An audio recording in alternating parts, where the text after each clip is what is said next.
Greetings! Now, over the past few months, I've seen unparalleled support on the channel, and for that, I have each and every one of you to thank for. If you are curious to see what I'll be up to when FIFA 21 does get released, I still encourage anyone to subscribe to the channel. While I do have another video I want to release before FIFA 21 comes out this week, I wanted to take a bit of a break from analyzing gameplay and stuff of that sort, so I asked you guys to send in some questions. Has FIFA difficulty increased over the years? Scripting and DDA has always been in FIFA. I mean, I think there are some aspects of the game that may have required more time to master as the years went on. Maybe EA add new features. We already know that in FIFA 21 we get the new manual runs. That's something that we're going to have to master, but the general feel of the game, in my opinion, has gotten easier over the year. That is, it's easier to reach a higher level of skill right now than it ever was because there are things in the game that just allow it for the casual to just hop on and have a chance to win. What breed of horse are you?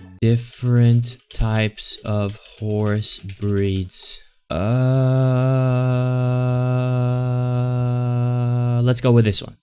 Where in Italy is your family from? Specifically, mine are from Tuscany. I'm from Rome, chief. When did you get to know Sagundis? These nuts? What would you prefer to play against, possession rat or a drop back rat? Definitely a drop back rat. How can I stop my players from passing straight to the defender? Stop playing FIFA 20. Are you actually Italian? I get asked this question quite a bit, but just to prove it to you guys, yes, I am Italian. As you can see, I have an Italian football jersey, therefore I am from Italy. How does it feel to be the slayer of rats? Great. Are you hung like a stallion? Are you bored like Nelly? Who are your top 5 players in the world at the moment? Number 5, Mbappe. Number 4, Neymar. Number 3, Cristiano Ronaldo. Number 2, Lionel Messi. Number 1, Nicolo Zaniolo. How'd you start playing FIFA and liking football? I'm Italian. It is illegal to not like one or the other. Pressure after possession loss / heavy touch. How they are so broken, OP, and AI defending in disguise. Same with fast build-up. I think there is room for mentalities and stuff like that in general, but I think the approach that EA have taken is too much, and for me, they are OP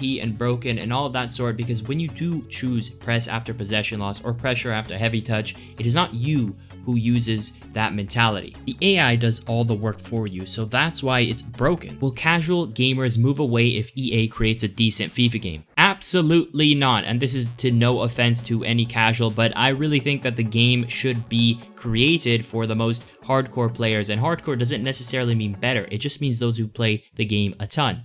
The people who play FIFA casually, maybe they buy it once every 2 years, they just play it on the couch, they're going to play regardless at the same level, for the same reasons, at the same pace. People who spend hours and hours and hours playing the game will actually stop playing and will put less time into it depending on how the game is. That's exactly what's happened to me and what will probably happen in the future until the game becomes playable again. My question is, do you think Pierlo is a traitor for leaving AC Milan? Absolutely not. Milan at the time dropped the ball. If you guys are fans of AC Milan or you just follow Serie A in general, you'll know this because at the time they had some weird, I don't know if they still do, but they had some weird policy of not letting players over 30 or so remain, and if they did remain, they had to take a massive pay cut, and that was their policy at the time. But I think that's a really bad policy because it doesn't mean that you'll go through a rough patch as soon as you turn 30. Some players have the motivation to keep playing longer and some don't, and you just have to understand who is who. It's not Pirlo's fault that AC Milan basically kicked him out, so as a professional he had to do what he had to do. I'm sure he would have stayed if Milan offered him something decent. Do you have any good memories of playing football at school or for a local team? What position do you play? I used to play as the 10 or a second striker. I used to do whatever the hell I wanted, and I just shot from everywhere because I had the 5-star weak foot of dreams. I guess you could say I was the real life rat. And basically those are my memories, just doing 180-degree dragbacks all over the field and scoring left, right, and center. Just kidding. It's literally impossible to do a 180-degree exit dragback FIFA in real life without tearing an ACL. What would improve defensive AI overall? Specifically midfielders, even high defensive work rate, not tracking back to cover anything, especially counters. The way I would improve defensive AI is that they need to learn how to hold their line. A lot of times defenders and the AI in FIFA, they just run back for the sake of running back, and it creates artificial gaps that weren't created by your opponent, and so they need to hold the line the same way they used to when we would be able to choose offside trap as a defensive mentality. Do you think foot teams should have a limit on star players? Gets so boring coming up against featuring an attack comprising of Messi, Ronaldo, Mbappe, Neymar, and De Bruyne. I mean, that's a tough one because at the end of the day, it's called Ultimate Team. You should let people build their ultimate team. If you think it's bad now, imagine how bad it was a couple of years ago when we did have icon SBCs and everyone ended up having Hullet, Ronaldo, R9, like all these guys. I think another aspect to look at it is that, look, FIFA Ultimate Team these days is only rewarding if you win, because the gameplay isn't fun and the game modes are all competitive and sweaty. One way to add team variety is to make a game where you don't need the same Ben Yedders every time, you don't need the same Neymar every time, you don't need the same Mbappe every time. You can build up different players to perform at the level that you want. And on top of that, add maybe a different mode here or there, something a little more casual, maybe an open matchmaking tournament mode like the World Cup mode, and then you might see less stress on people having to worry about making the team that will make them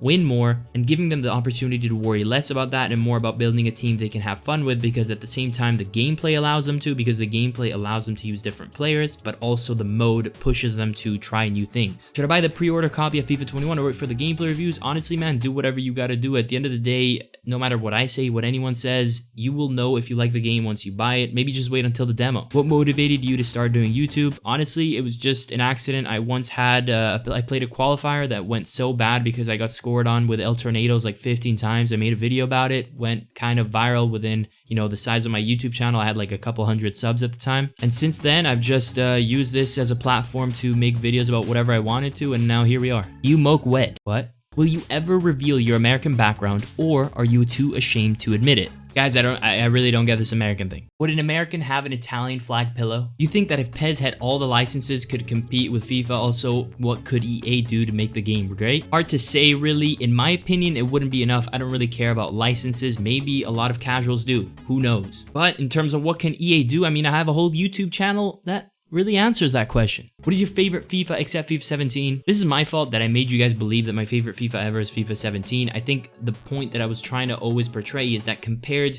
to FIFA 18, 19, 20, FIFA 17 was a masterpiece. Now, FIFA 17 had a lot of problems in itself, but it's definitely not my favorite FIFA. But to answer your question, my favorite FIFA would have to be FIFA 10. Why can't developers make good FIFA gameplay? I mean, that's really a philosophical question, because beauty is in the eye of the beholder. What might be good gameplay to me might not be good gameplay to you or him or her or whatever. So, I mean, maybe they already are making good gameplay because they themselves like it or other people like it. Who am I to say what good gameplay is? But assuming that this gameplay is not good, I think the developers are more than capable of making gameplay that I would love. It's just, perhaps we have a different vision of what the game needs. What makes an elite FIFA player, and do you think anyone can be elite? Right now, the biggest factor in being an elite FIFA player once you've reached a certain threshold, which I can't tell you how to reach, is just being patient. That's how easy this game is. The more patient you are, the more wins you will make. Can you judge my end game team? No. What is the name of the dog? And who's the dog in the profile picture? Well, his name is Goten, and that's my dog. Why do you still play this pause scripted game? I don't know. Do you think FIFA would thrive if EA sold their entire franchise to a big company like Epic, Blizzard, or maybe even Bungie?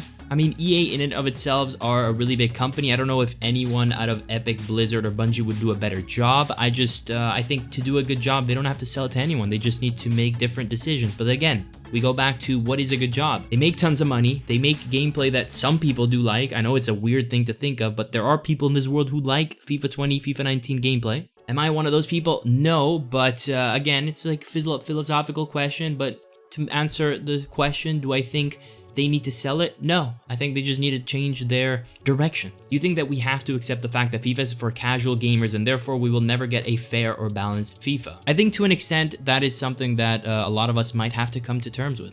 When are they going to release icon Tati? I need to know myself, my man, but hopefully he gets released when the gameplay deserves him. What's my first impression when playing PES 2020? I can't turn, but potential. Alright, so that's all the questions I got. I hope you guys enjoyed. Let me know your thoughts down below. As usual, follow me on my socials, my Twitch especially. I'll be streaming FIFA 21 when that drops. Let me know what kind of content you want to see for FIFA 21, and until next time, peace out.